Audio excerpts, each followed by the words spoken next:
Hey guys, we are in the basement. Today we're going to do part number 9 of the Pac-Man Cabaret Restoration. That is right, part number 9, and my God, what a journey this has been. And you know what? We are at the finish line right now, and I am pretty darn excited, guys. We're going to wrap up this restore in this video. Yeah, can you believe it, really? I mean, we're gonna bring the game down here, we're gonna plug it in, we're gonna play it. This is it, guys. We are at the end, and I wanna thank you guys for sticking with me through this entire restore series. I mean, think about this. This is like, what, 12, 15 hours of video? And I know a lot of you guys have watched all of it and have been commenting on it. And I wanna thank everybody that has been doing that because it's been very encouraging to me. So thank you very much for watching this restore series. And if you're starting now on number 9, you should go back and start on number 1 because we covered a lot of ground in this restore series. But anyway, why don't we get to work? And actually, the game's already down here. It's right here. And if you guys remember in the last video, we actually painted all of the black. That's where we left off, okay? And I painted the black in the garage. It was getting damn cold, and I brought the game inside the house to dry, and it's been sitting down here for a couple days, and it's dry, and we're ready to go to the next step, okay? And if we look here, the black actually looks pretty good, really, right? I used a brush, I used Rust-Oleum oil-based satin paint, and I think it looks very presentable. It looks a little sloppy, don't worry, we're gonna put vinyl over that. But looking back here, everything's looking pretty tight, really. And so what we're ready to do now, is to put the vinyl on. And this is like the moment we've been waiting for. I mean, I've been a little nervous about this step because this is a big area to cover with vinyl. I don't want to mess it up. I want it to look great. And you know what? We're going to do this together, and I've never done this before. I've never put this much vinyl on the side of a cabinet. I've certainly applied my share of side art, but I have never put, you know, vinyl all the way up and down an entire cabinet. Now, luckily, this is a cabaret. It's a mini. It's a smaller cabinet, so it should be a little bit of an easier job. You know, when we do the Quantum, which is coming. I mean, that's gonna be my next big restore is the Quantum. That thing's got massive art up and down, and that I'm actually freaking out about too. But anyway, why don't we turn the game on its side? And let's get ready to put this vinyl on. Now, if you guys remember in previous videos too, this vinyl I picked up from a eBay seller in Hong Kong. It cost me about $40. It's actually a pretty good match to the original vinyl. It's not exact, but it's probably within 90% of it. But the price was right. Because there's other vinyl out there. There's this 3M D-Knock vinyl, which is actually really great, high quality vinyl. But it would have cost me like $250 to do this. And I probably have less money right now in this whole cabinet. So spending $40 for me was the ideal deal here. And so I think it's going to work out just great. So anyway, let me turn the cabinet on its side and let's get started on this vinyl. Alright guys, we have the game on its side here. And actually I want to address one thing really quick before we move on to the vinyl. In the previous video, I added these little pieces of wood right here, okay? And because the game, when I got it, had strips of wood on the bottom. And I had a whole bunch of you guys contact me about this. Some saying that these pieces of wood should be here, and some saying that the pieces of wood should not be there. A lot of people said that these pieces of wood were simply for shipping. You know, these were packing cleats. And some guys told me, like SG from Clove, said that in the manual, it says to remove these before you install the leg levelers. And you know what? We're gonna get rid of them. We don't need them. And I actually want to get rid of them too because they're gonna interfere with my T-molding on the front corner. So we're just gonna pop this off. We just don't need it. And you know, I didn't know what to do. You know, I was just trying to replicate the way the game was when I got it, and so I put those pieces of wood on there. These pieces of wood actually ended up helping me, though, because I didn't have the leg levelers at the time, and so these protected the corners of my cabinet. But now, I do have the leg levelers, and I picked these up on eBay, And I just bought the cheapo ones right here. And we're just going to screw these on real quick. You know, these leg levelers are about $4 for a set of 4. And in the last video, if you remember, we did install new plates here. I think what I'm going to do, actually, is there's a little nut on here. And I'm just going to thread all of them to about the same spot. You know, I'm probably going to have to turn off Golden Tee. I think that's going to really annoy us soon. See, these nuts here will stop the leg levelers from going in any further. So you can kind of use them. Usually, actually, there's 2 nuts. Sometimes there's one on the outside and one on the inside of the cabinet. But I'm just going to kind of eyeball these.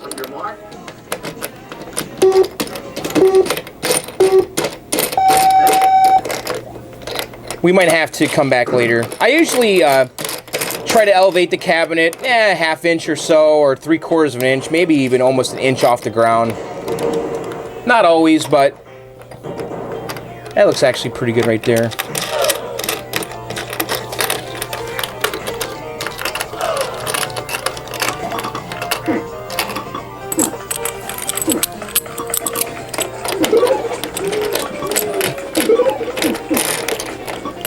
I'm actually going to turn the nuts all the way down and just tighten them all the way in.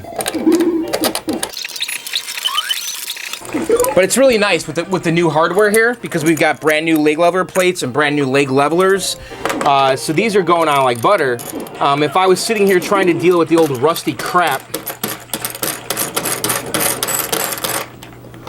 All right, that's cool. Okay, so let's move on to the vinyl. I'm actually going to turn my Golden Tee off because it's going to get really annoying. Okay, so let's get this vinyl started. And I'm a little nervous, kind of. I don't know. I don't think it's going to be that bad. So we're going to start on this side here. The tools we're going to need here is an X-Acto knife, some masking tape, and by the way, you should put a brand new blade in your X-Acto if you can. Actually, you should for sure. You don't want to use a blade that's old and dull, because at this stage in the game, this is not the time to cut corners, you know, because you really only get one shot to do this right. And I'm just putting a brand new blade here in my X-Acto. I actually bought this X-Acto set at a garage sale for $10, and it's freaking awesome. So we got a fresh blade in our X-Acto. I'm gonna put that to the side. We're gonna need this little squeegee tool, and you can get this at Amazon or a sign shop. And we're also gonna be using this. This is called Rapid Tack, okay? And it is specifically designed for the wet application of vinyl, okay? And I use this all the time on side art. And I talked to my friend Fett on the Arcade Outsiders podcast, and he tells me he always uses this type of stuff on these kind of applications. It's what it's designed for, and I know that somebody here, one of you guys out there, is going to comment and tell me that I should not be using this. And I'm going to tell you that I disagree with you. I'm going to be using this. I use this all the time. This is what professionals use to apply vinyl. And I'm sure there's exceptions out there to this, but I have had tremendous luck using this with site art. And you know what? This is really just giant site art. So I'm going to go ahead and use this too. And what this does is it really makes the application of the vinyl that much easier and that much more forgiving, okay? And you're also going to use this to clean the cabinet, okay? Now, I've already cleaned this. But one of the steps here is you want to spray this all over the cabinet and then wipe it down, and it's going to basically clean and get all the residue and junk off of here, so that when we apply the vinyl, we've got a nice clean surface. And so I'm going to spray it down and just wipe it off.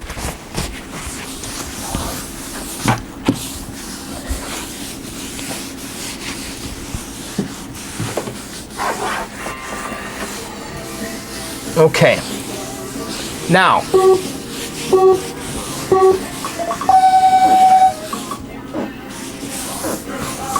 so we've got a nice and clean surface. So what we're gonna do next is I wanna kind of size up this vinyl for the cabinet. All right, I'm just gonna take my roll here and I'm gonna just roll out enough to do this side.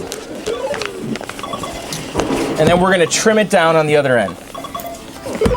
Now I ordered extra vinyl, so I'm gonna probably go maybe 5-6 inches more than I need. And we're just gonna roll this out and then trim it off.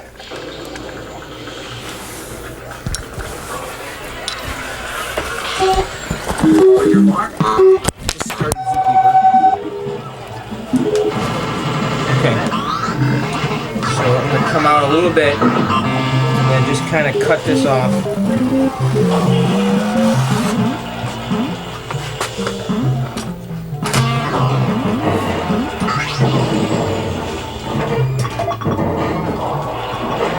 So I've thought long and hard about how I'm gonna do this. I really have. I have been dreading this in a way, this whole vinyl thing, but I think we're gonna do it. I've psyched myself up to do this. Okay, so we've got our vinyl here, and what we wanna do now is I wanna line it up. Now the problem with this Hong Kong vinyl, actually, that's pretty good. Okay, so I'm gonna line up one side here, all the way down, and we're gonna tape it down.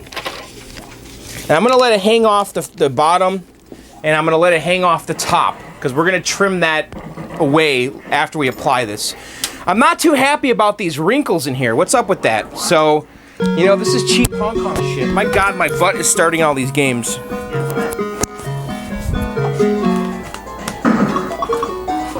Okay.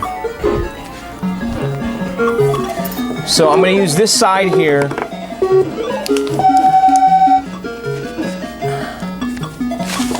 Trying to decide if I want to trim the back or the front.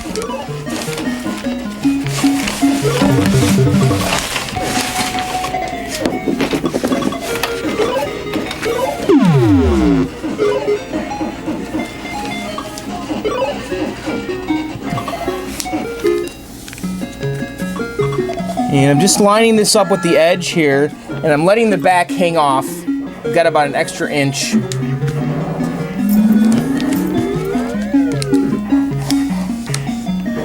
Yeah, I'm wondering if I should have some hangover on the front and the back. And I'll just trim this. Yeah, I think I'm gonna do that.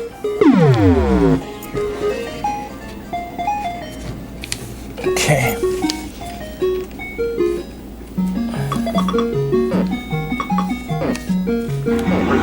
That's interesting.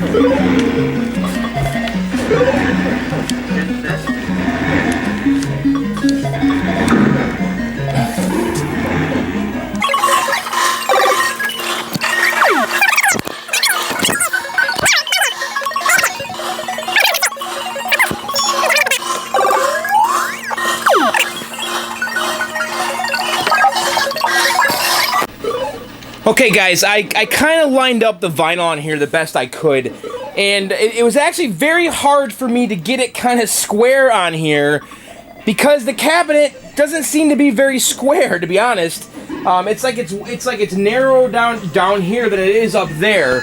So I have it in a spot right now where it looks like the edges here will all meet wood and not be short anywhere. And so I think I'm ready to start applying this. And what I'm gonna do, and again, we're gonna use this Wrap Attack, okay? And where are my scissors? I guess I'll just use the X-Acto here. So what I'm gonna do here is I'm gonna spray down here, because we're gonna apply this bottom part first, okay? And I'm using the Wrap Attack because it's just forgiving, okay? And if I screw this up, we can lift it up and try again. And I don't really want to screw this up. Okay.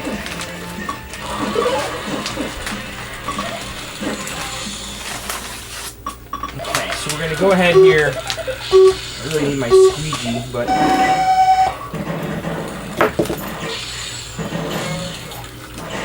okay. So we're gonna come in here. And I'm just gonna squeegee this on the bottom.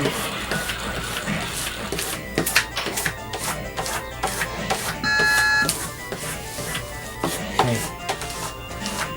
I'm gonna take my tape off. And now I'm gonna spray the rest of the cabinet with this stuff. So is this frightening? A little bit. Just gonna kind of go like this.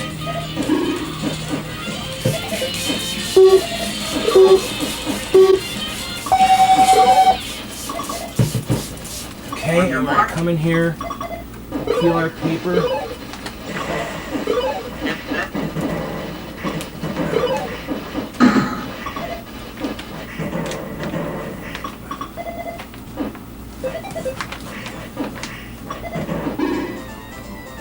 And what's nice about this liquid is that it really helps with the bubbles. You don't get any air bubbles. And it makes it very easy to squeegee. All right, here we go.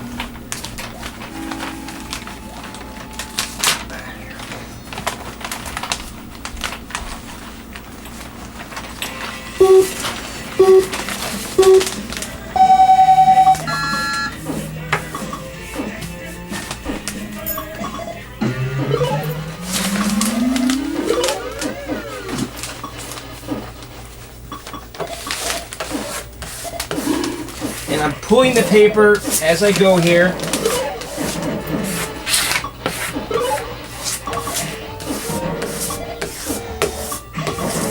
And I'm just working all the bubbles out.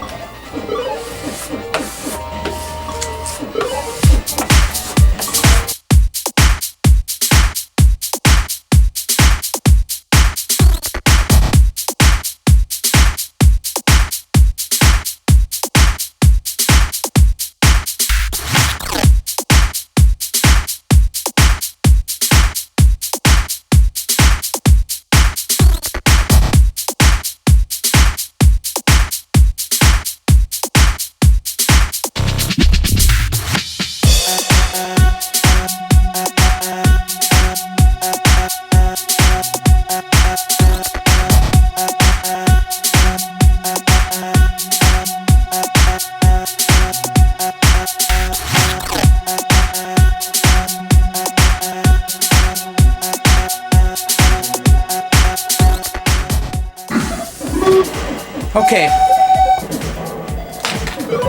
So I think what I'm going to do now is I'm going to start trimming this with my X-Acto blade.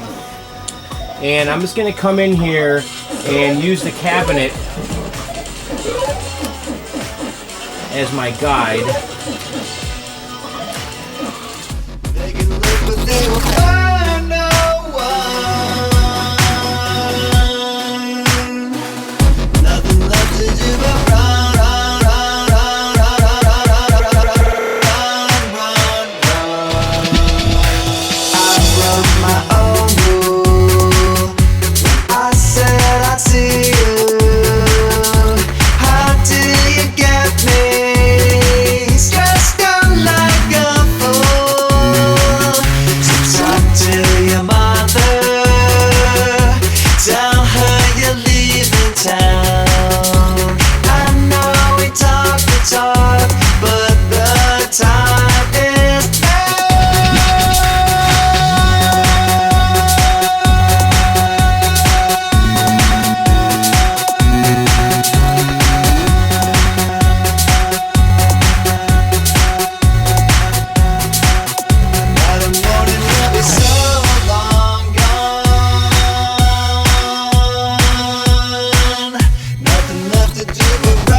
Alright guys, I am done with this side. I trimmed all the edges with my X-Acto blade. How did we do? I think we did actually pretty good. I'm gonna do the other side right now. I think I'm gonna go a little slower. But overall, I'm pretty pleased with what's going on here. I can say, though, it does seem like this vinyl's cheap. It feels thin. It's definitely showing any imperfection that's on the wood underneath it, which I guess we could expect. I did have some air bubbles that I just kind of rubbed away with my little squeegee thing. Also, a little trick too. If you do find air bubbles, you can kind of come in here and just kind of poke them with your X-Acto and just rub them out. But I think overall, this is looking... you know what? It looks damn good, actually. I'm just kind of looking at it. Yeah, that was pretty good. I made one little tiny boo-boo, very minor, but see this right here? I didn't quite have the vinyl lined up, and it's just like right here only, like this little, like 2-inch spot. There's like just a little piece of bare wood sticking out there. That's the worst thing that kind of happened here. It was interesting because the cabinet it didn't seem to have the same measurements top and bottom, or the vinyl wasn't straight. I don't know what it was. But at the end of the day, I got it on there. It was a little hairy. I was a little nervous. But, God, that actually looks pretty great. Now that I'm looking at it, so... Alright, so I'm going to turn the game over. And then we're going to do the other side. Let's do it one more time. And I think this time I'm gonna go a little bit slower. Just a little slower. I'm going to work my squeegee a little bit more, because I did have a lot of, not major air bubbles, but just little bubbles that I had to really work out with that squeegee. And if I would have went a little bit slower, I would have got them out. But I think the hardest part here was getting this initially lined up on here. Also because this vinyl doesn't go to the edge of the paper. So I'm trying to line it up with the edge of the cabinet, but I've got paper in the way. Both sides, which made it a little tricky. So, all right. Anyway, let's turn this game over and let's do that other side. God, that's looking good. That looks great.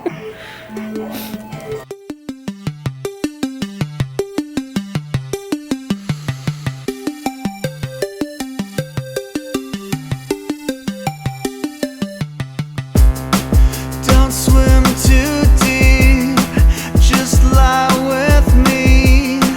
The lifeguards have all gone to sleep.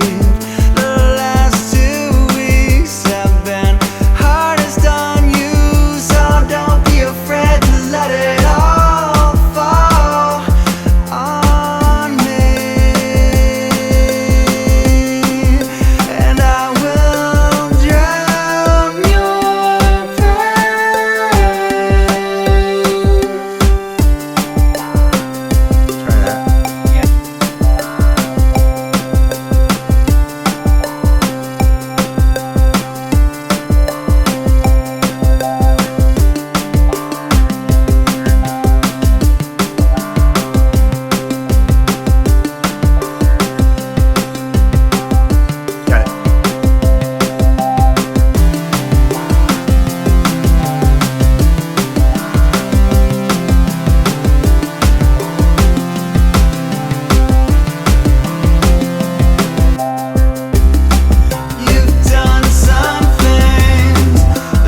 All right, guys, we have the other side done here, and it's looking pretty damn good, actually. I'm pretty happy with this so far here, and you can see down here, I had a little bit of a mishap. I don't know if you could see it. You really can't. When I was putting the vinyl on, it was kind of sticking to itself, and it was actually kind of like a panicky moment. But I got a little bit of a crease in here. I don't know if you can see that. If you look really carefully, you can kind of see a very slight seam here where the new corner was put on and the Bondo is applied, but it's very subtle. You really have to look for it. So yeah, I think overall this is looking pretty damn sharp. My impressions of this Hong Kong vinyl so far is this. This stuff's cheap. I could tell it's cheap. It's thin. It's not super thick. It does show every little minor imperfection that's on the wood. The stuff is very unforgiving. It's kind of brittle. It tears easily. There was a time down here where I actually tore it, and then I was able to just kind of quickly put it back in place. Nothing that was permanent, but I tore it. So you got to be really careful when you're working with this cheap stuff. Actually, this is where I tore right here. See that? So I tore the vinyl when I was unrolling it, and you just gotta be really careful, and the masking tape is sticking to it. I gotta clean that up. But this stuff is cheap, guys. I mean, come on, I paid $40 for this. You know, compared to the 3M D-Knock, I could tell you kind of get what you pay for. However, it looks good. I'm not gonna lie here. This is looking pretty damn good. It was a little nerve-wracking getting this on so far, I have to say. I've never put vinyl like this on a game before. You know, this is the first time I've done this. I've never had to put an entire side of vinyl on an arcade cabinet, and it's a little stressful, but I managed to get through it, and it is looking pretty good. I did kind of scratch up some of the vinyl, I think, with my applicator when I was doing that. Actually, I don't know, that might actually already been in there, I don't know, but you kind of got to be careful when you're using that little squeegee, because you can scratch this stuff kind of easily. So, okay, so we now need to apply vinyl to the kick plate, which is this piece of wood in the front. The ideal situation here when working on the kick plate is to pop it off.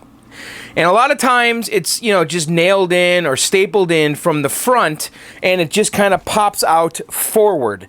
I know on my Frogger here, when I was working on this game, I actually popped this off because I had to do some repairs. I forgot what it was, but this piece just popped off like that. Now on this game, I looked at it because I would love to be able to pop that off. This front is dadoed into the sides here and here, okay? All the way down. There's really no way to pop this off without popping the sides of the cabinet off. And I'm not doing that. No freaking way am I. I mean, I would basically be disassembling the entire cabinet. Not happening. So we're going to have to do it the other way, which is basically we're going to cut the piece of vinyl to size that goes on here. Now, the vinyl came in 24-inch rolls, okay? And I measured the kick plate here, and it's 18 inches wide, okay? And I measured it in a few spots just to make sure it's square. I measured it in the top, in the middle, and the bottom, and I'm getting 18 inches all the way across in those three places. So basically, we need to take our 24-inch vinyl, and we need to cut it down to 18 inches wide. Now, actually, I already did it. I went in the garage, I used a T-square, and I cut the vinyl down to 18 inches wide right here.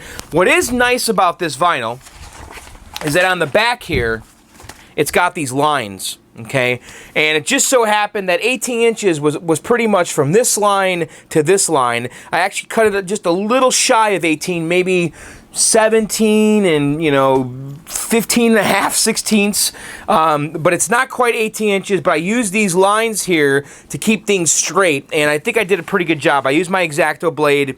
I did it in the garage because I couldn't do it down here in the carpeting. I went in the garage and I put some cardboard on the concrete floor, and I just got down on the ground with my T-square and I just sliced it. Just cut it with an X-Acto, pretty simple. I did not cut the overall length. It's taller than we need. We'll trim this after it's on the cabinet, but I did cut the width to the 18 inches that we need. So why don't we set up the tripod here, and I'm going to put the game on its back, and we're going to you know, we're gonna apply the vinyl in the front, and then we're done with the vinyl. So this is man, we're getting close. I know this is exciting. Gosh darn it.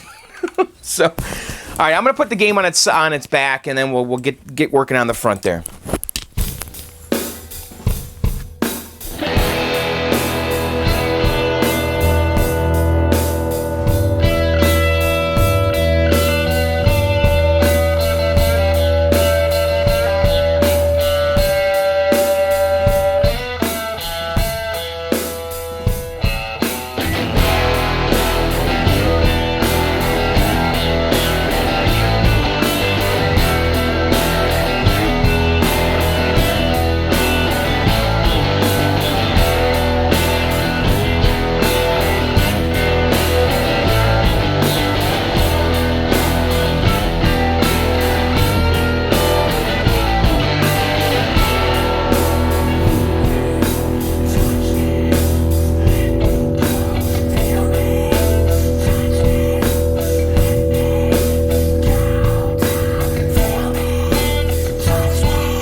Okay, guys, here we are. We are done. And by the way, for whatever reason, it didn't record the audio, so I'm adding this after the fact. But you can see here, the kick plate turned out pretty good overall. I actually did make a few mistakes. I'm going to point one out right here. Look at that. You see that crease? Yeah, I'm not happy about that, but hopefully when we put the coin door on, it'll look okay. I had a little bit of a hiccup down there, too. A little crease right there. But overall, I mean, it looks good. I mean, the large area right here looks really good. Up in here, it's okay. But, you know, some of that's going to get hidden by the coin door, which is cool. But you could see I got some creases. The kick plate actually was a lot harder to do, I think, than the sides. Maybe because I was kind of stuck in there left and right, and I couldn't really move out of there. I don't know. But overall, though, yeah, it looks pretty good. I would give me probably a C- on the kick plate. The sides, maybe a B+. But, yeah, the sides definitely look way better. But, man, I wish I would have done that kick plate a little bit better. So, but, yeah, look at the sides, though. This stuff's looking pretty great, isn't it? This vinyl, as cheap as it is actually getting the job done here. So, all right. So what else are we going to do here, John? What are you going to show us on the camera? I'm waiting. What could I be talking about right now? I don't know what I'm talking about, actually. This is funny. Just kind of looking at the cabinet, thinking about it. Okay, so I guess now is the time to put the T-molding on, and it is looking good, isn't it? So let's show you the T-molding here. This is 3/4 inch. It's like a leather textured T-molding. I believe I bought this at arcadeshop.com. I don't know. I bought this a long time ago. I think I was going to use this for my Tron, but never did. It's I bought a 20-foot roll, which is more than enough to do this cabinet. So, okay, I think John's going to say, let's put the cabinet on the side, and let's get going on the T-molding. Okay, so we're going to put the T-molding on starting from the back top of the cabinet. And sometimes I lay the cabinet on its side. And by the way, I use a rubber mallet here, as you can see, to put it in. But we're going to start from the top, and I use a rubber mallet, and I usually have some side cutters on hand, which I'm showing right there. And that's really all the tools you need, the rubber mallet and the side cutter. So we're going to start on the top back here, and I'm going to let it hang off. You can see the back a little bit. And we're just going to take a rubber mallet and just kind of pound it in. And really, that's the gist of what we're doing here. We're just going to stick it in the groove and take the rubber mallet and pound it in. You can see that residue on the T-molding. That's just from the tape. There was some old masking tape on there, so I'll clean that up later. But so yeah, we're just sticking it in, and we're pounding it in with the rubber mallet. And the rubber mallet's nice because it won't harm the T-molding, especially if you've got like white T-molding. All right, so you see this corner here? We can't make that. Okay, if we just took the T-molding and bent it in, it would not go in. The barb that's on the T-molding would actually, conflict with itself. So we're going to take the side cutters here, and I'm going to cut a little bit of the barb off, okay? And I'm just going in there with the side cutters, and we're just getting some of that out.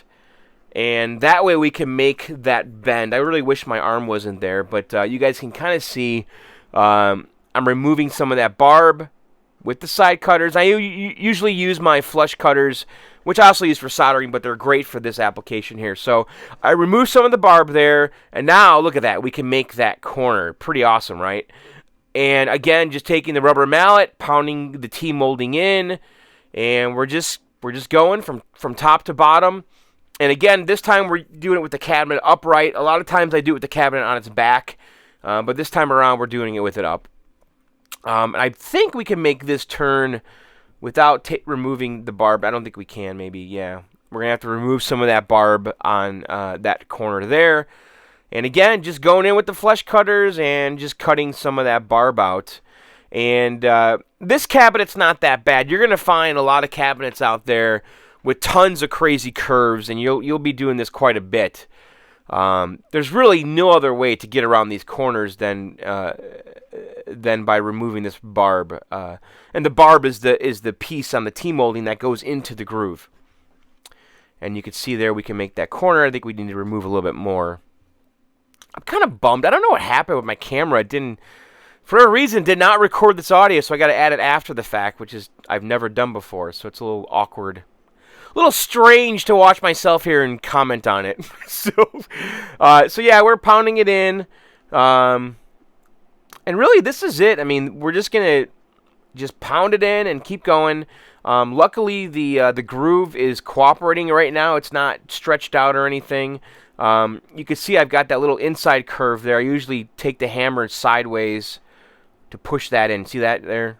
Just kind of hit it with the wide end of the. I think we can make that curve, John, without removing that barb. So, yep, just kind of pushing it in, and then take the hammer. See the fat end there?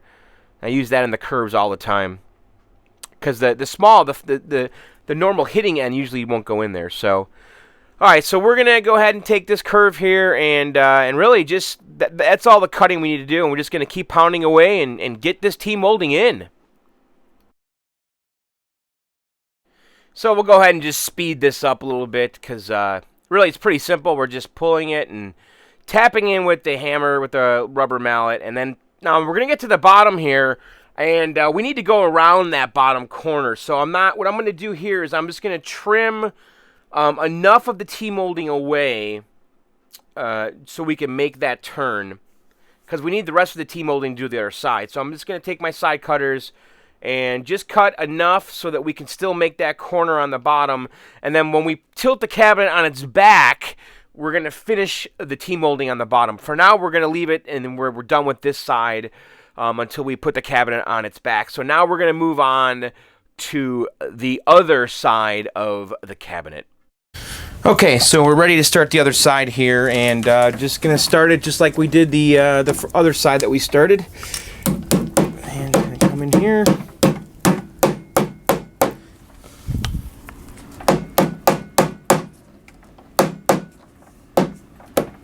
Okay, so overall we're doing okay. Sometimes the T-molding groove will be too fat, worn and the T-molding pops out. Luckily, that's not really the case so far. I'm going to come in here, remove some of this barb so we can make this turn.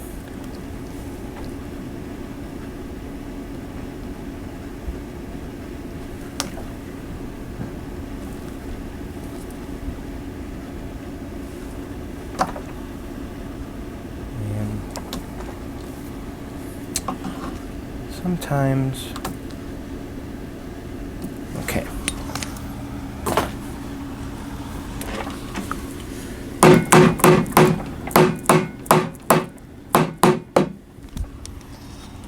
Okay.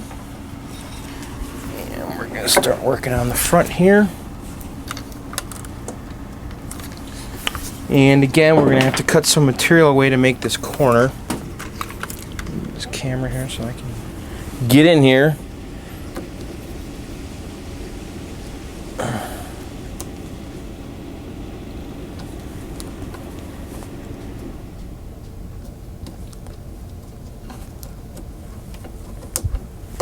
Okay.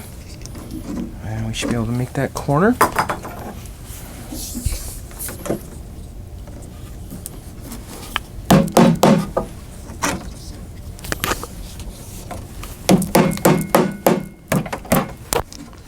Not too hard, right? This cabinet's kind of easy, actually.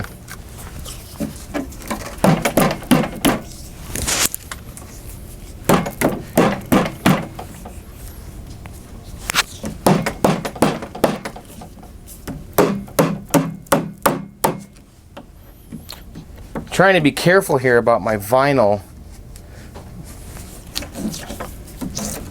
Be in all the way.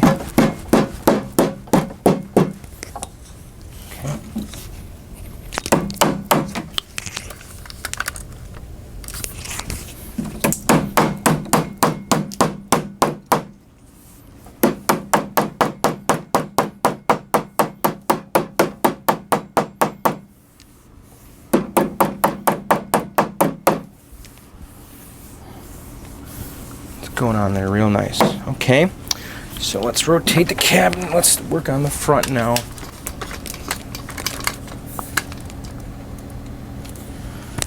And I'm just gonna come down here.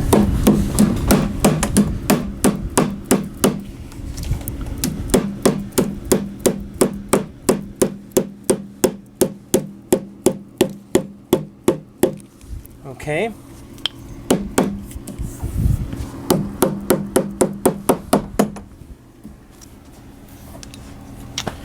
Alright, so what I'm going to do now is I'm going to rotate the cabinet and we're going to lay it on its back.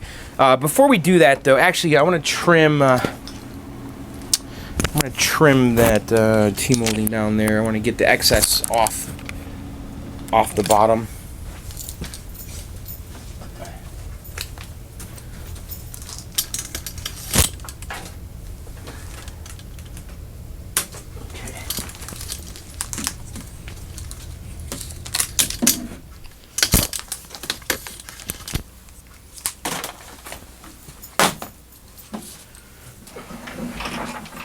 So what I want to do now is just kind of finish off there because I had it hanging off. Because when we put the game on its back, I don't want that to pop out. So what I usually do is I take my flush cutters and I just come in here and clean it up.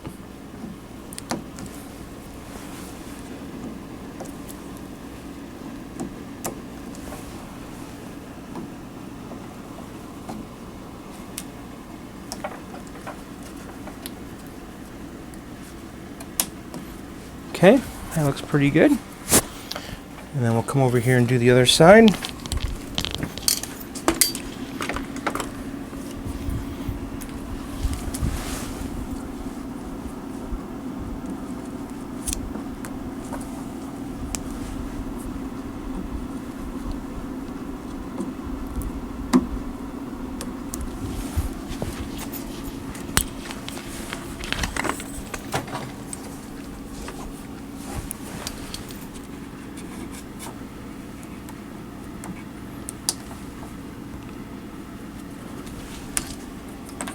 Okay. So now I want to lay the cabinet on its back, and I'm going to do that real quick. All right, we have the game on its back, and we just kind of want to finish up the bottom here. And, you know, the reason the game's on its back is because we need to make this turn down here.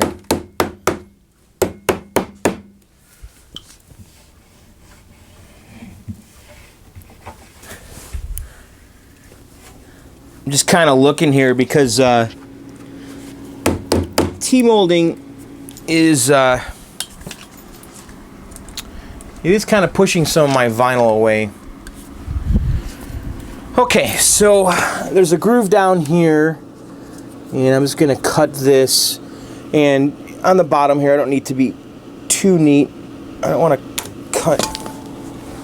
Now, hopefully this stays in. Now, a lot of times down here, I will use my staple gun to hold this in, and it looks like I might need to because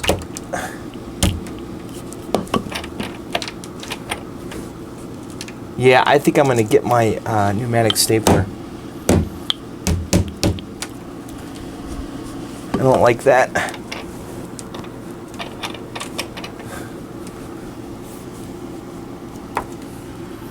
The wood's swollen a little bit on the bottom here, and this groove is a little loose. So we're going to leave that one right there for now. I'm going to get my my pneumatic air gun, and we're going to staple the bottom here. The part where we can't see. So, but let's go over here. Now this groove, if you guys remember, is our brand new groove. So the T-molding should go in this thing like butter because we just cut this, and this is fresh wood. Look at that. That's my T-molding groove right there. And that thing went in there nice. Okay. So we can come back quite a bit on this side.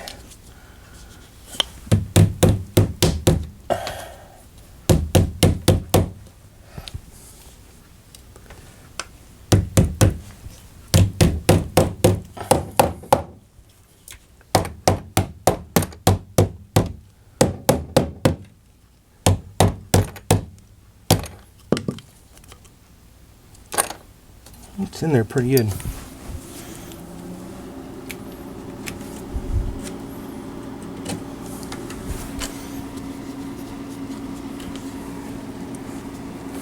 Okay.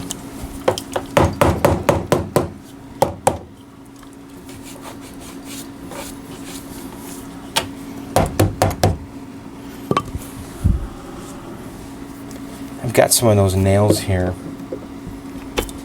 from that stupid skids I put in.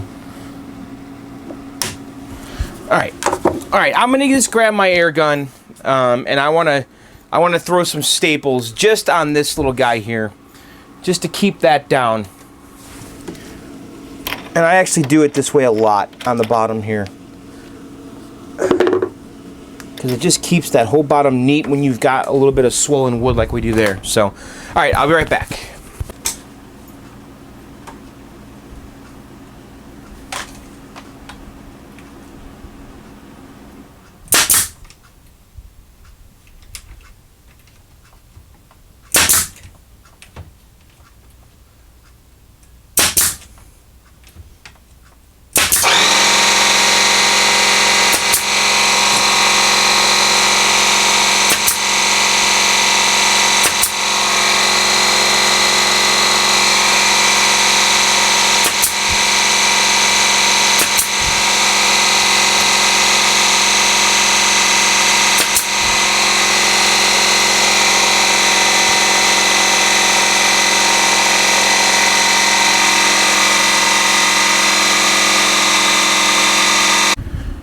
Alright, we got the T-molding all on. You know what I discovered here along the way is that the bottom of the cabinet here was a little bit swollen, okay? And the groove was a little enlarged. And so this T-molding right here is about 95% in. You know, what I did then, and I've done this before, and there's a couple ways to go about this. I mean, you either cut a new T-molding groove, okay, and I was already too far into this. I mean, there was no, that was not happening now, okay, and if I would have noticed this sooner, we could have filled this in with Bondo and then cut our new groove with our with our awesome bit. Well, we didn't do that, okay? So this was a little loose.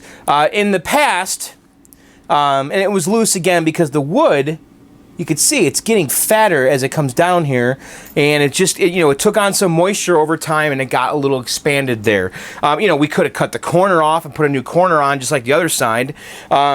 You can, sometimes I'll put a little bit of tape or paper on the barb when I shove it in, and that extra little, you know, thickness kind of keeps it in.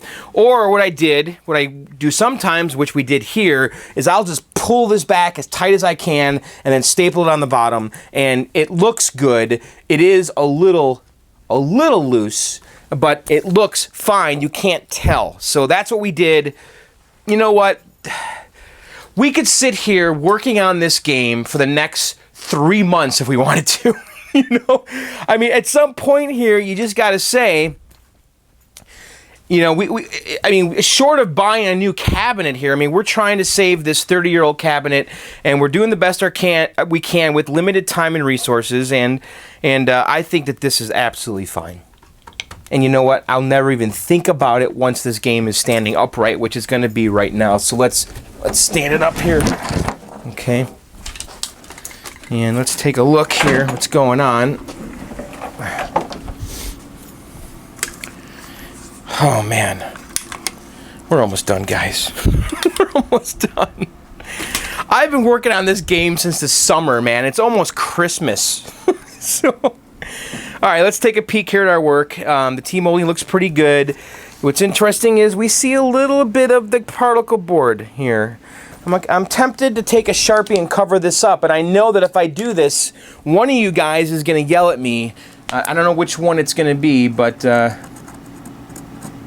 of cover some of that wood up. I don't know. It's better than looking at the particle board.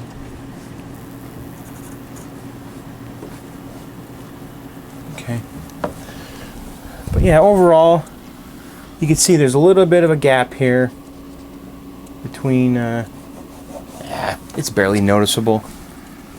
I don't know, I just thought about doing this like about 5 minutes ago. But actually, if you just write on it and then wipe it off, it actually looks pretty good. Doesn't look like a marker. It's you're kind of like just dirtying up the particle board. But all right, we're done. We're done with this step for now. Look at that. You can just see that particle board there. It's like you only see it though, like in really good light, like a flashlight shining on this. I can't wait to get the comments about this Sharpie. What are you doing? Don't do that.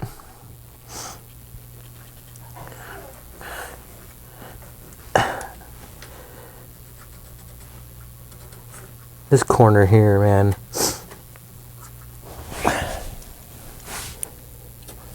Yeah. I don't think it's really necessary. All right, so yeah, we're looking good here, guys. So I think we are ready now to start putting all the parts on this cabinet. It is ready, guys. It is go time. This is it. We are truly at the finish line now. But what do you think? Do you like it? Does it look good? I mean, come on. Think about how this thing looked when I got it. Yeah, it's looking good. All right, let me grab all the parts, and let's start putting this thing back together. Holy crap. It looks good, right? It does look good. All right, guys, we are ready to start putting all the parts on. I went and got them all, brought them down here. And so I think I'm going to put the coin door on first, so should be really no big deal here. Just going to grab the coin door and we'll just bolt it on.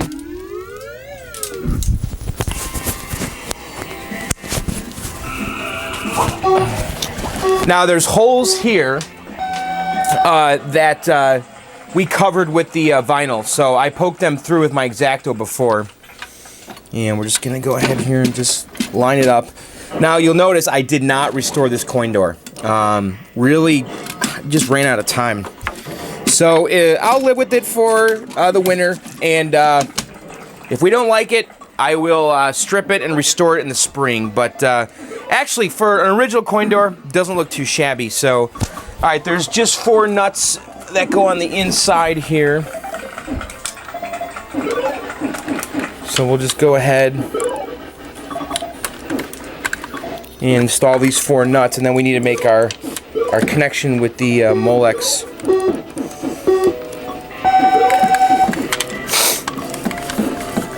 Wow, this is it, guys. We're at the end.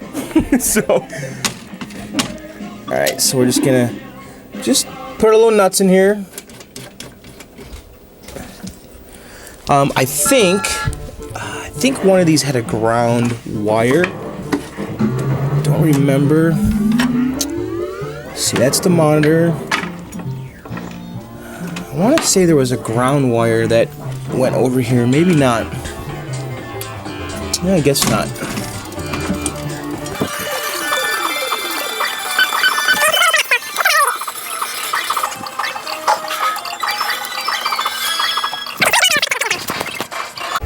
Alright, we're just going to take my nut driver and I'm just going to tighten these all down.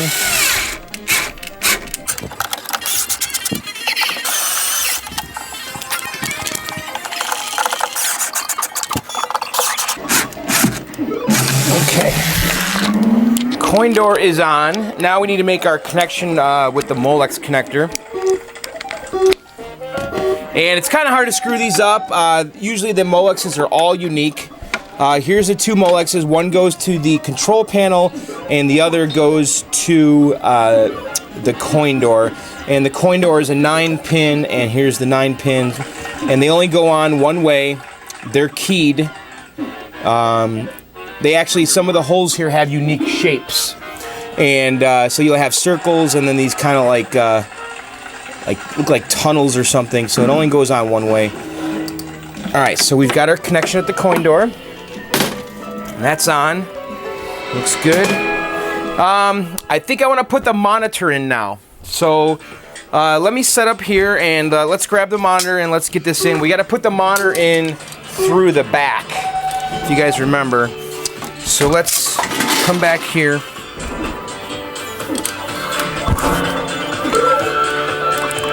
Most games you put the monitor in from the front. This game you got to put it in through the back. So let me get the necessary bolts and my socket set, and we'll get ready to do that right now. Okay, so this monitor hangs off these little carriage bolts right here, and it pulls back on them. And so if you don't have the bolts on here, the whole monitor will just fall out. So we kind of have to be careful here while we're putting this in. So, and by the way, this is the correct chassis. I'm sorry, this is the correct monitor frame. I need to rest it on the front shelf, and I just gotta be really careful here.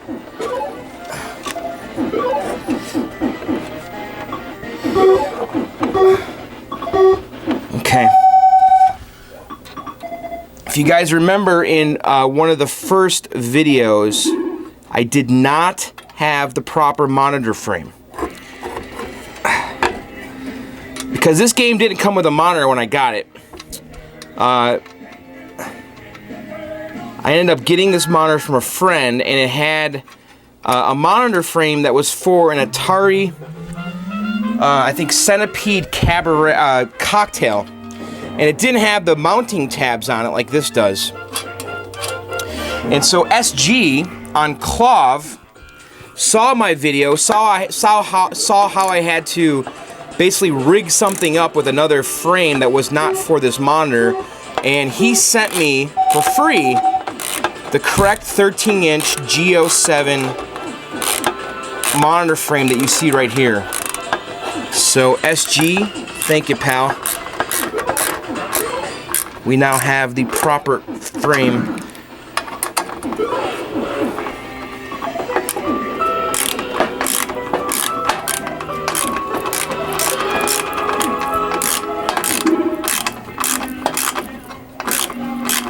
So there's 2 carriage bolts in the back here, and then there's 2 in the front.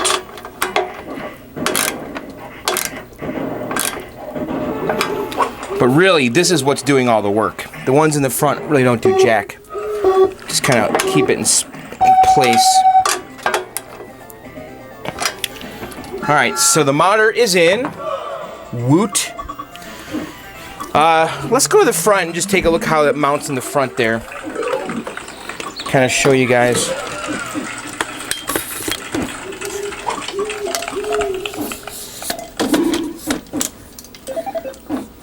So you can see there's two holes here. And I'm going to just drop some new... Those carriage bolts were missing, so I went and picked up some new ones. And I'm just going to drop those through these holes. Just to help keep that in the right spot. And I should be able to tighten it from the bottom. These carriage bolts are way too long, but they're the right dimensions, so it's what I have.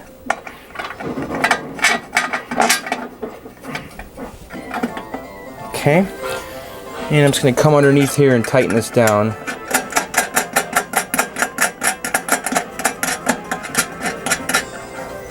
I'm just going to hand tighten these bottom ones. I'm not really worried about it.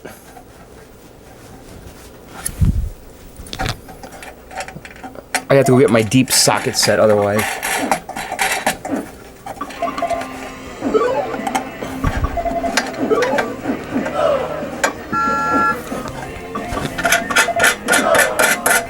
Actually, you know what I'm going to do?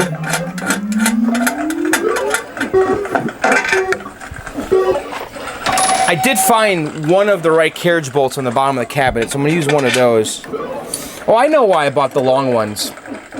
I bought the long carriage bolts because the carriage bolts in the back here are extra long. So I bought 4 of those, thinking that the front ones were the same length, and they're not. So next time I go to the hardware store, I can just pick up the right length.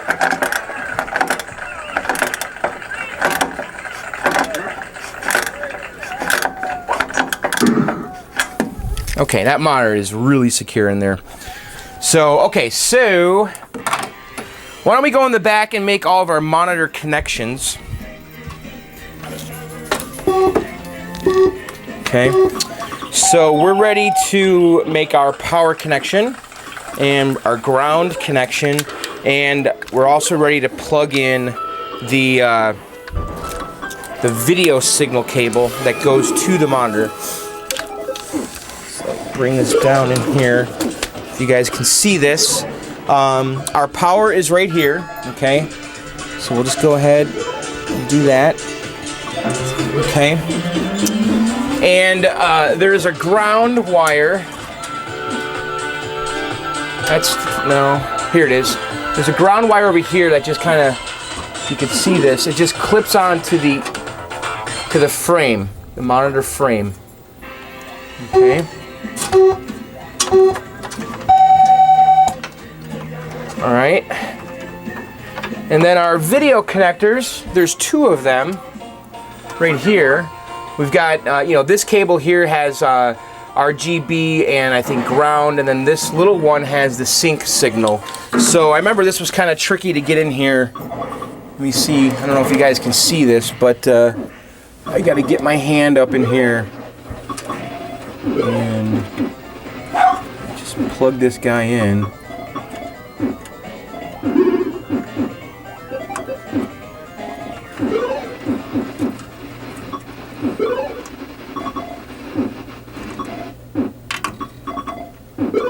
It's just in such an awful spot. There we go. And then the second connector goes above it. Okay, so the monitor is completely plugged in. So I think I want to put the PCB in, and I want to power the game on to see if it works. I think, yeah, I think I want to do that. But before I put the PCB in, I want to make sure the dip switch settings are set correctly. So let me do that real quick. Okay, whenever I get a new game or PCB, I always set it up to the Twin Galaxies settings. If you guys don't know, Twin Galaxies are the guys that basically have been keeping track of the records on these arcade games, since the 80s. It's Walter Day's website. Unfortunately, right now, Twin Galaxy's website is down. These guys are going through some drama or something right now. So I went to the next best thing, which is Aurcade, AURCADE.com. Now they have the dip switch settings for the world record, the world record dip switch settings. And looking at it, it's actually not a very default setting. I actually don't really like it. Basically, you start the game with 5 lives, and you get a bonus life at 10,000. You can see Billy Mitchell actually has the world record on it, and that's his perfect game. I don't really like those settings, to be honest. I think I'm going to use the factory default settings, because starting with 5 guys, that's kind of just I don't like that. It's just the games are too long, and I'm not going to be going for any kind of world record on this. So I'm going to set it to the factory default settings, which is 3 lives start and a bonus life at 10,000. And so I have the Pac-Man manual up right here. And so it says here that we start with 3 Pac-Men, so switch 3 is on and switch 4 is off, okay? And we get a bonus Pac-Man at 10,000, so switch 5 and 6 are on. Okay, so we're going to go on our PCB right here, and here's our dip switch. Our dip switch is right here. Okay, and you can see it says off. This side is off. Let's get some focus here. Okay, so if the switch is on this side, it's off, and if it's down on this side, it's on. Okay, so we need to turn switch 3 on, which is right here. Okay, and we need to turn switch 5 and 6 on, and that's going to give us a free life at 10,000. And then everything else should be off. Off. No, actually, no. We want switch 1 off and switch 2 on. That's going to give us 1 coin for 1 credit. Okay? If we had switch 1 off and switch 2 off, that's going to give us 2 coins for 1 credit. We don't want that. We want 1 coin per credit. There is actually a free play setting on this. However, there is no attract, meaning it's just stuck on a static screen. So for now, I'm going to set it to coin play, 1 coin per credit. And then later, in a following video, and we'll talk about this in a second, we'll follow up and put the free play mod on here and the high score save. So for now, I'm going to set it to factory default, which is 3 Pac-Man per credit, and then a free Pac-Man at 10,000 points. And, okay, so that's all set. So we're ready to stick the PCB in the cabinet. Okay, so we're all ready to stick this guy in here. And if you remember, we redid the edge connector and we labeled this side parts. So we know the correct way to put the edge connector on the harness, on the PCB. And so we just kind of bring this guy in here.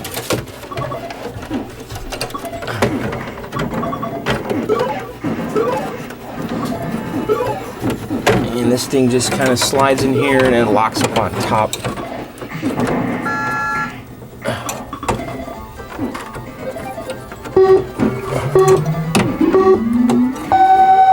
Okay.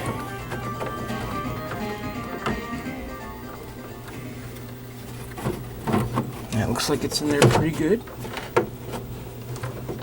Okay. I think you're supposed to undo these guys on the top and then slide it down, but I'll get it in here anyway.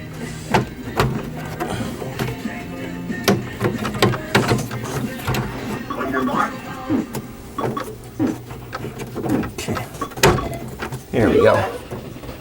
And she's in there. Okay, it's in there actually awesome. Alright, so just gonna make sure. Oh, look at that daughter card just kind of hanging on there. Just want to make sure these are all in there nice. And then we just take our edge connector here and just plug it in. And the PCB is in. Okay, so let's go to the front of the cabinet. We gotta start putting the speaker grill back in and all that, and the speakers. So let's go do that. Okay, so we are ready to screw the speaker and the grill back in. There was a ground wire right here that needs to go through one of the nuts. And we have I actually ended up painting the speaker grill. It looks nice. And of course I restored all of the little carriage bolts. I painted all the heads of those. So let me go ahead here and just kind of get this started. And we'll just take one of these.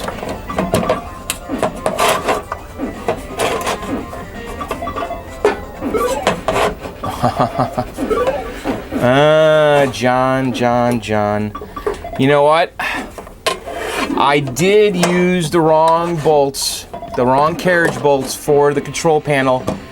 These are shorter, and these ones are the ones that were supposed to go on the control panel, and I used the speaker ones on the control panel. God bless it. All right, so I'm gonna take, let me show you guys what I mean. How many times do I need to take this damn thing apart? So these carriage bolts here are long, and they actually are for here, and these slightly shorter ones are for the control panel. So I'm gonna do this off camera. I'm gonna rip the, I'm gonna swap the carriage bolts on the control panel with these, and then we'll use those for the speaker. Be right back. Okay, I actually swapped the carriage bolts from the control panel, and I'm going through here now and just putting them on to hold the speaker on. And there is a ground wire in the back. I actually screwed up here because I thought I was filming and I wasn't, and I already got most of it done, but oh well. It's just basic stuff. We're just putting the carriage bolts through the speaker grill, which is on the bottom here, and then through the speakers, and we tighten it down with these nuts right here. And then in the back, I have a ground wire with a little loop that goes in between two nuts on one of the carriage bolts. So one of the carriage bolts gets two nuts with the ground wire in between. Okay. So I'm just gonna go through here and just snug all these up.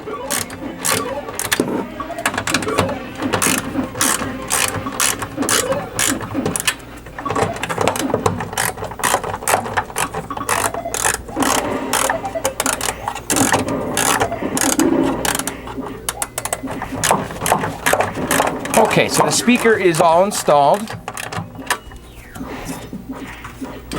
And the wires are where they need to be, okay? So the next thing now is the marquee light goes on here. So let me grab that and we'll throw that on real quick.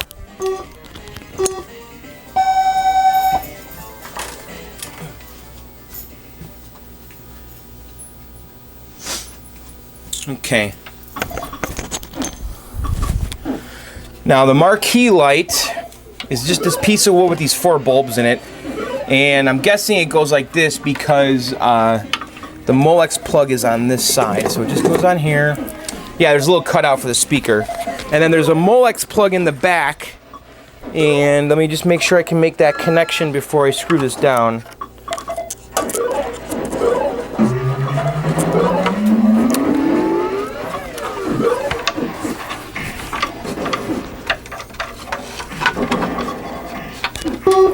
Looks like I need to make the connection on this side and then screw it down.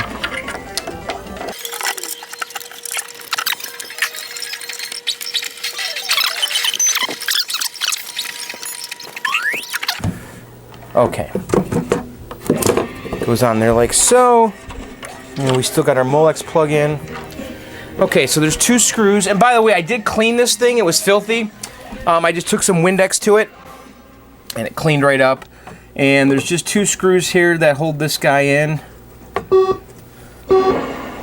1, 2. And let me get my nut driver here. I'm just going to screw this in. Okay.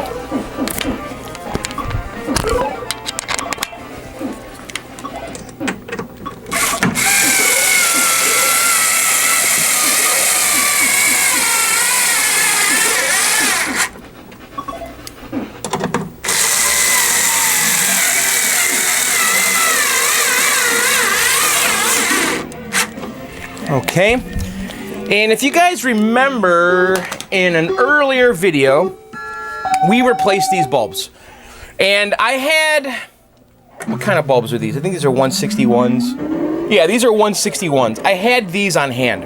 Now these are 12-volt sockets, okay? So you can't use like 5.5s or 4.4s. You got to use 12-volt bulbs. And I had these 161s, which actually I think are 14 or 16-volt bulbs. And so when we replaced the original bulbs with these new ones, it wasn't as bright. It was dim, okay? Because really the proper bulbs are 194s. And these are true 12-volt bulbs, and so these should be brighter. And these are the ones that were in here originally. So I just bought a box of these on Amazon for like $5. So we're gonna just put new 194s in here. And we should be nice and bright. And these just pop in. They don't twist. Just push them in. Okay. Alright, so now I think I want to plug the game in, maybe. Because I want to make sure the marquee lights are working before I put the marquee on. I could probably put the bottom marquee bracket on.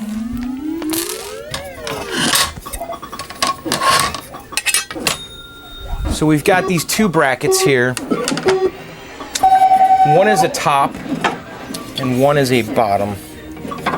So that's the bottom like so. Alright, so why don't we just screw these in real quick. And I've got my freshly restored screws here.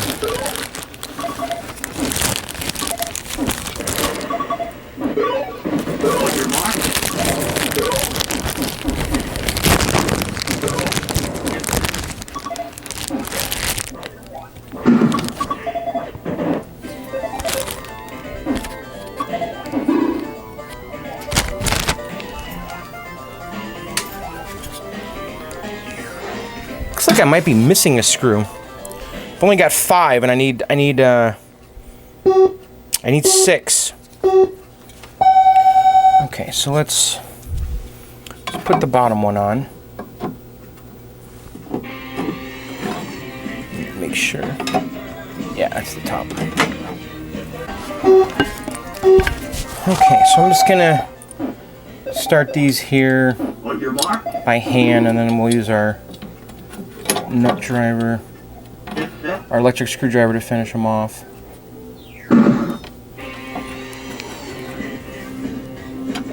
And this is all stuff that we painted. Looks pretty good, right? And that was the appliance epoxy that I used, and I'm pretty happy with the way that turned out. I've never used that before. I actually started out with satin black, and I ran out of that after like the first coat. So I finished it off with the appliance epoxy. That's going to go on there like so.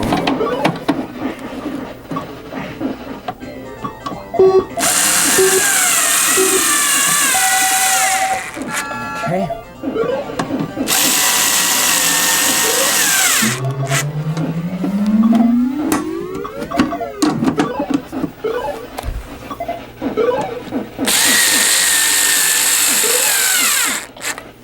Alright. Okay. And I'm just going to lay that on top for now. We're not going to screw that top on just yet. Okay, so it's starting to look like Pac-Man, isn't it? I'm wondering if I should plug it in right now. It would kind of be anticlimactic if I plugged it in right now, wouldn't it?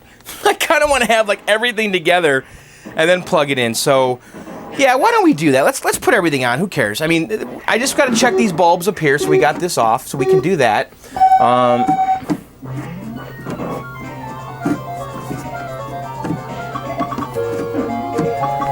So let's get the bezel and all that and slide that stuff on.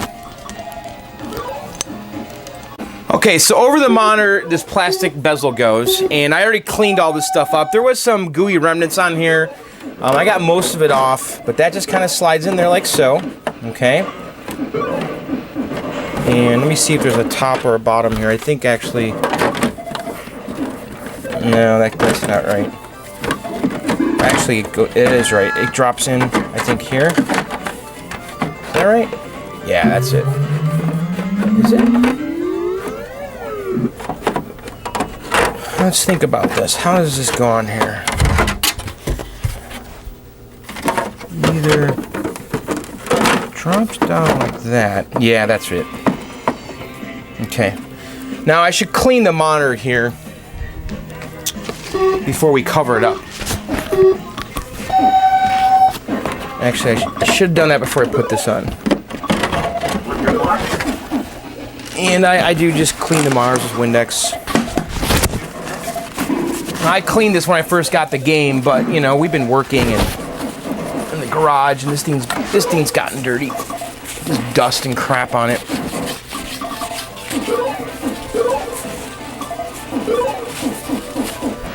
Okay, so let's put this back on. Okay, and then over this, a piece of tinted plexi. Okay, and I've already cleaned this piece too. And this piece was originally taped on, okay? And I'm wondering if I should tape it or what. And this thing is warped.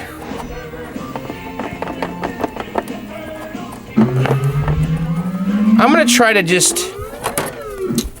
I think we'll put it on like that. And I'm gonna try to not tape it. We could just throw some tape here, but this thing's got a nice bend to it. I think once I put the marquee, the bezel over this, I should push it down. I've already cleaned the other side of this, so let me clean this side.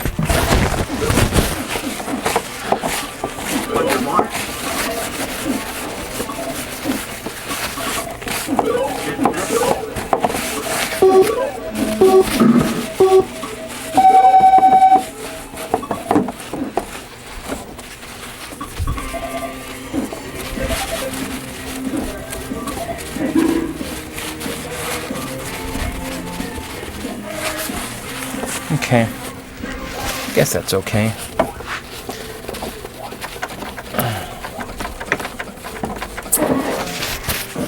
All right. Now let me grab the glass bezel. Okay, I have the glass bezel here, and we're gonna slide this on. I'm a little worried that this is sticking out. Let's see what happens when we go on with it. I don't think there's a lot of pressure on this, and I did clean the other side. Yeah, no problem. Okay, so there we go. I did clean the inside of the glass bezel, so now I'm gonna go ahead and clean the outside. I always clean the inside first. Are you guys getting excited or what? This is looking like a Pac-Man, isn't it?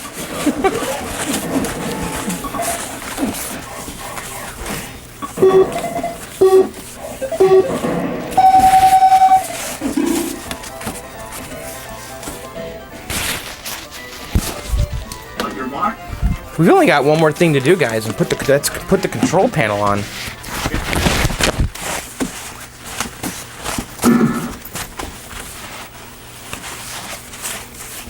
Okay.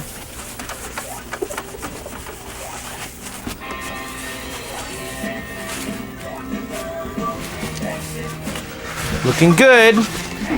Okay, now it is time to put the control panel on, and we're just about done here, guys. So let me grab the control panel and we'll stick that on, and that just latches on.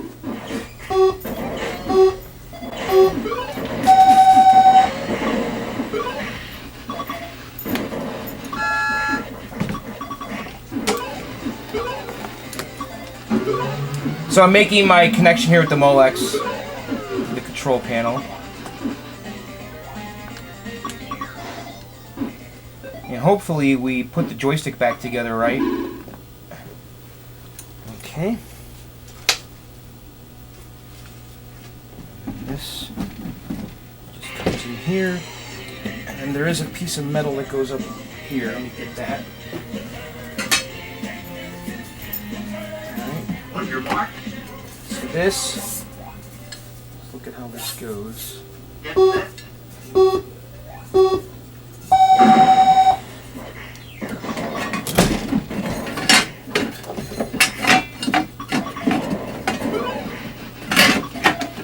On there like so.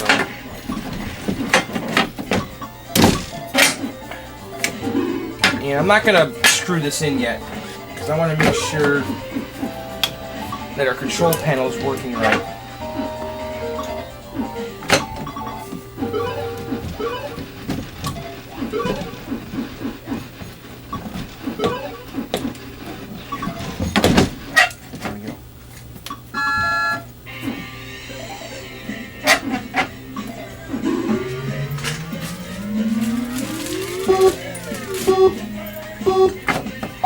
Go ahead and start these.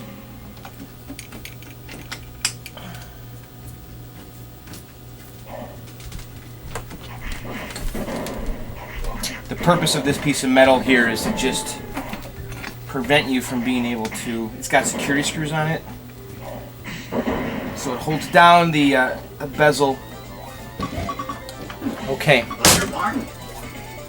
we're done. The game is together, guys. Holy crap. Let's take a look real quick. Just kind of admire the pack. And what do you think? Does it look good? I think it does. I'm scared to plug it in. Wow, that is pretty handsome. It looks damn good. Okay, so I am gonna plug it in. Let's see what happens. Let's see if everything still works. But that is looking pretty damn sharp.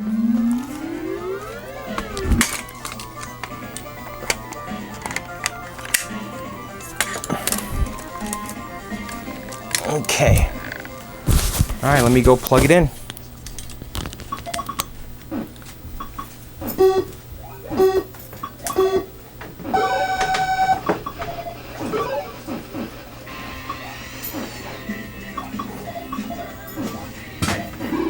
On your mark.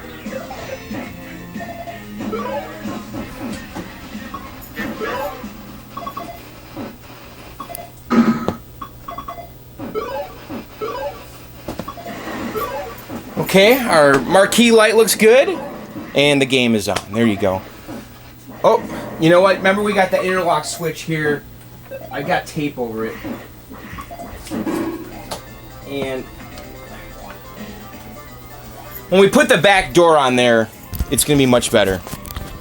All right, so let's take a look here. I want to see if these marquee lights are all on. And they are. Okay. So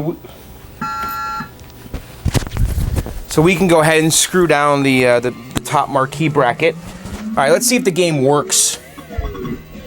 All right, we got sound. I got those switched. Okay, joystick is all right. I got these two buttons backwards. I had to press the 2-player button to start.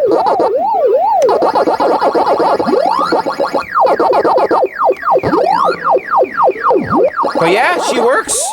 And we've got our settings there. We've got, we started with 3 lives. And I'm assuming we'll get a free one at 10,000. We did get 1 credit when we coined up. When I first got this game, it was actually 2 credits for a coin. The monitor, I need to spend some time adjusting this. It's a little crooked. It got a curl here. It needs to be degoused in the corner. But yeah, it works. We're done, guys. I gotta clean up the coin door a little bit, but that's it, man. We fixed it. However, we're not done. We are not done. We're gonna be doing another part in this series. Yes, we are. Because I got some other things to attend to here. Because I want to install the high score save kit. Okay. And it's basically an NVRAM mod with some new ROMs that's going to make it save scores. And it also is going to allow us to have free play with Attract. Because right now, we have to coin up. Okay, no big deal. But I like having my games on free play. So we're going to do that in the next video. And then also, we need a back door for this thing. I don't have a back door. I do have a Galaga back door in the garage that has the bubble that we need. And when I say bubble, okay, these games need a special back door that's just not a flat piece of wood because the monitor sticks out, okay? There's a plastic bubble that goes over this to protect it. And so I have the bubble, but I don't have the right size door. So my friend Jay is gonna measure for me where the bubble goes here in relation to the wood, and we're gonna have to cut a back door and then also cut a hole and then paint it and then install the bubble on here. For now, though, I'm gonna keep it in the basement with no back door. I'm not worried about that. You do have to be careful here, though, because you could snap that neck off. Okay, and we do have high voltage right here, but I'm gonna put this against the wall, and I'll carefully inch this back to the wall and make sure that nobody rocks it or anything. But it'll be okay. Let's see, what else? Oh, we should install a lock on here. We need a lock.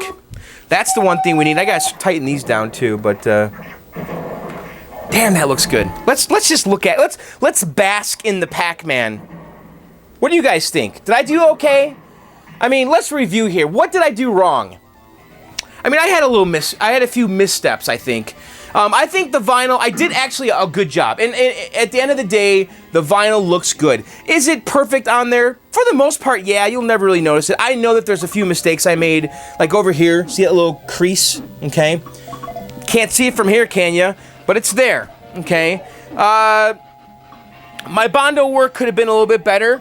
I do think, though, that this is the corner we put on, that was a huge success. That looks fantastic. You can't tell that was ever broken off. I mean, just look at the game. You cannot tell that corner was repaired. So, overall, though, I think I did a pretty good job. The control panel looks fantastic. The coin door, I think we'll restore that in the spring. Actually, I think it's going to be fine for now. I'll clean it up. It's actually just dusty from being in the garage. I'll Windex that in a second. We got the new marquee in there, the bulbs. Everything's working. It looks great. Wow, guys, we finished this game. Can you believe it? So, I really want to thank you guys for watching all these vids. I want to thank you for encouraging me to keep going on this. I didn't think I'd ever finish this game, to be honest. And it's funny, it's a small little game, isn't it? It actually took forever. So, all right, we're going to christen the game right now with a new coin lock, coin door lock. So why don't we do that? That's always fun. I'll be right back. Real quick, guys, I just want to show you, I had these two buttons switched. This leaf switch should be here, and that leaf switch should be there. Because right now, the way I have it is that the two-player button is the one that starts a one-player game, and that's not what we want. I had these backwards. So I'm just going to switch these real quick. Just loosen this up and switch them. So I just wanted to tell you I was doing that, so be back. Alright, real quick here, I just want to spray off all this crap. All the dust that's on this coin door. This coin door is not that bad, but it's not perfect. I should redo this to some degree, especially the metal parts. They all have surface rust on it, but you know, we just ran out of time here. It's December. It's cold. We had to get going. We had to get this thing down here, and yes, the coin door can look better. And I've certainly restored my share of coin doors, and I have them on film, so you guys can check out my channel and see that, like on the Gyrus Restore and the Time Pilot Restore. Okay, so let's open this up. And the first thing we want to do here is we want to take the old lock off, okay, which is right here. And I'm going to need a standard screwdriver. Let me grab one.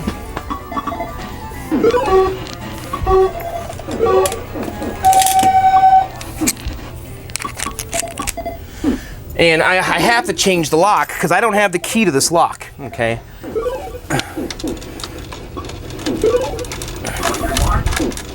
So we're just gonna take the old lock off, throw it away. Now this thing is there's a nut here that's held on. This right here is a slam switch, okay? So if someone were to pound on this coin door, this switch here will activate. It's a little leaf switch, and it will reset the game. So it's to discourage people from pounding on the game. And so we're gonna have to put that on our new lock. and it's just kind of hanging on the old lock.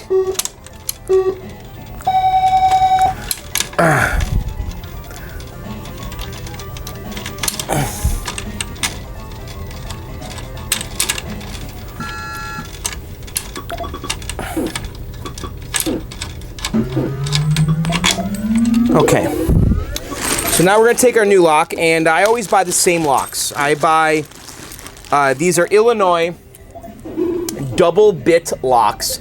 I get these at Suzo Hap, okay, and I always get key number 3001, because I like having the same keys on all my games, and it just makes life easier. I'm actually just looking here. Is there no coin? Huh. It's interesting. I guess the Cabarets never had bulbs in here for the 25 cents. I'm looking at that. There's no bulbs. There's nowhere even for a bulb to be. So I guess the coin doors did not light up on these Cabarets, because that looks pretty factory there with the counter over that. I don't think there was any room for it. So, all right, so we're going to put the new lock through here, and we're going to slide that through, putting our slam switch on the lock. And I'm just going to go ahead here and thread our nut on.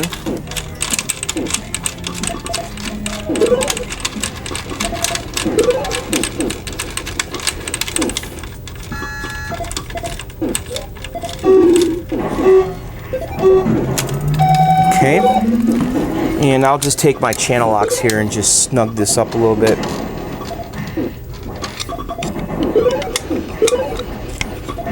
I'm not really worried about this being super tight. Okay.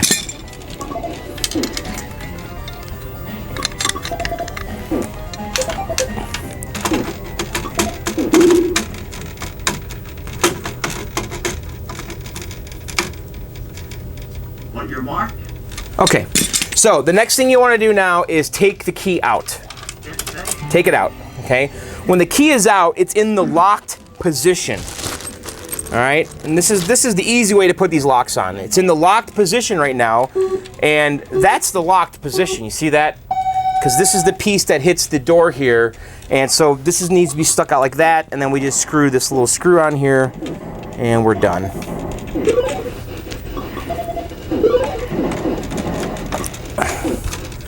And these are 7/8 inch locks. Okay, that's it. The key's in. So we'll go like that, and we shut it. Oh, look at that, it's hitting that. I think I need to turn the lock upside down. Yeah, I do. It's hitting the slam switch.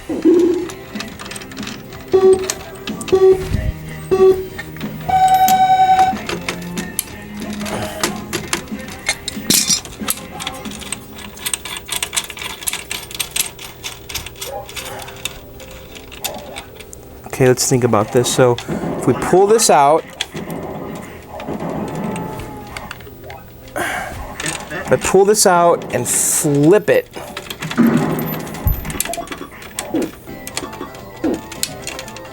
Okay.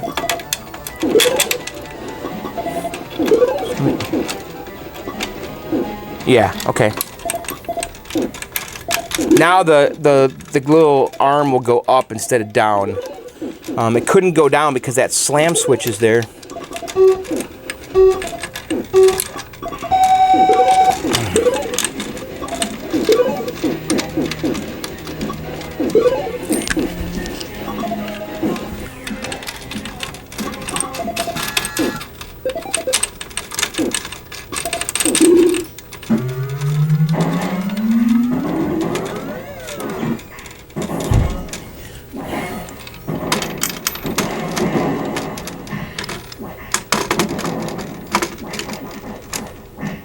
Okay. Now we take the key out. Is this gonna work? No, it's going down. On your mark.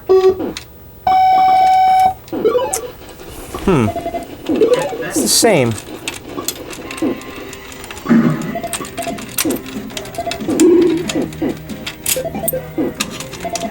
see.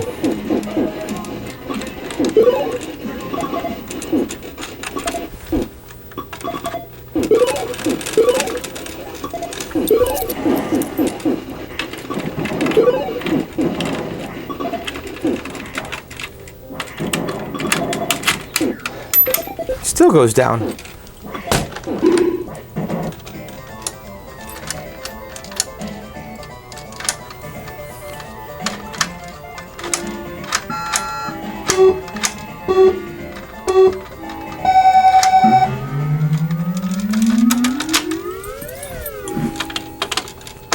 Okay, I'm learning something here right now. This has never happened to me before. I want it to be up.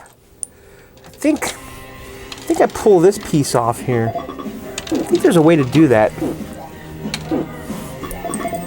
Yeah, you got to pop this off and flip this thing around, not the lock. On your mark.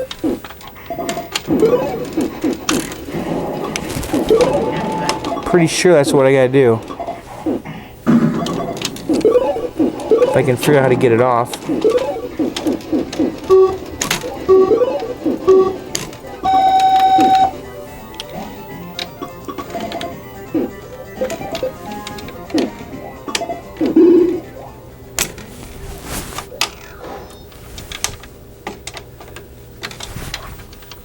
No?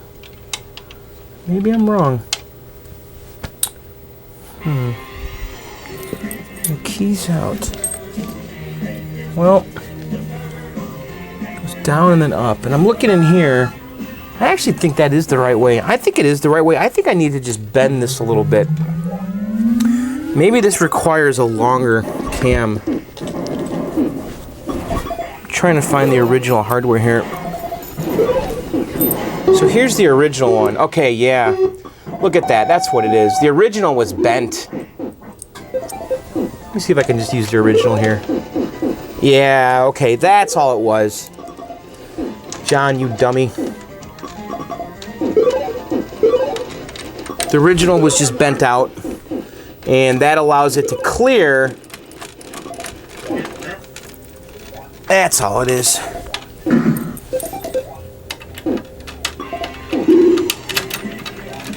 Yeah, see how, because it was bent, now it clears, and now it should lock. Better. I think it needs to be bent a little more.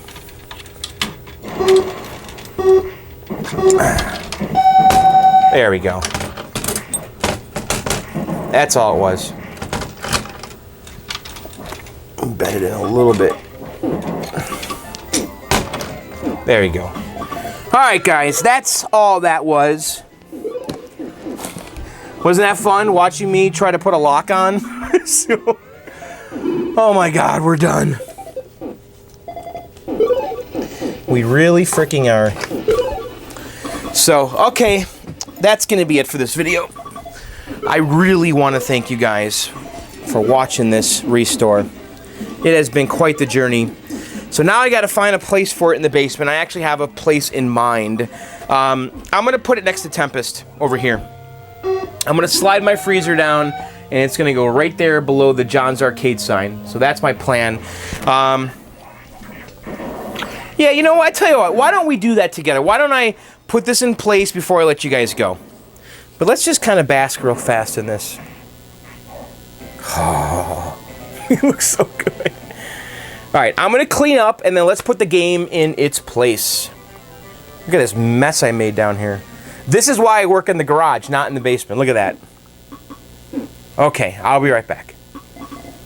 All right, guys, we have the Pac-Man in its place, and it looks pretty great, doesn't it, actually?